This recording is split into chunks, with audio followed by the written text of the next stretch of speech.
Naghihintay na ng pamilyang aampon ang dating galisin at payat na asong itinampok namin noong Abril. Kalunos-lunos siya noon matapos abandonahin sa loob ng isang plastic na kahon. Pero ngayon, magugulat kayo sa tila makeover na dulot ng rehabilitasyon at pagmamahal. Nakatutok si Salima Refran. Butot balat, puno ng tila galis at wala na halos balahibo. Sa unang tingin, parang nalagas na rin ang pag-asang bumuti ang lagay ng asong ito na natagpo ang nakasilid sa plastic na kahon sa Dasmariñas, Cavite.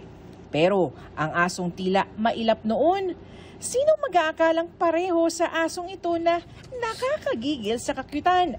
Ganito palang nagagawa ng ilang buwang gamutan, rehabilitasyon at pagmamahal sa isang asong napabayaan.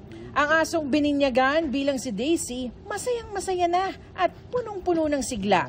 Wala nang baka sa naging biktima ng pagpapabaya. When she sees you, she would approach, or kung ikaw ay mag-a-approach sa kanya, hindi ka po niya aangilan, wala po siya ipapakitang aggression. Napakabait pong aso at malambing, napakalambing po nito talaga. Ayon sa Animal Kingdom Foundation, isa ang galis o paglalagas ng balahibo ng isang alagang hayop sa mga dahilan ng ilan sa pag-aabandona ng mga alaga. Sa simula, syempre, parang ang cute, ang ganda, dahil malusog, pero eventually, pag ito ay nagsisimula ng magkasakit or mag-manifest ng mga ganitong issues, no, ay hindi na masyadong cute, kaya hindi na rin nila pinapansin o pinababayaan na ito.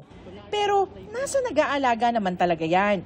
Para sa GMA Integrated News, Salima Refran, nagkatutok 24 oras. Mga kapuso, kasama nyo kami 24 oras. Mag-subscribe sa GMA Integrated News sa YouTube. Sa mga kapuso abroad, bisitahin ang GMA Pinoy TV at www.gmanews.tv.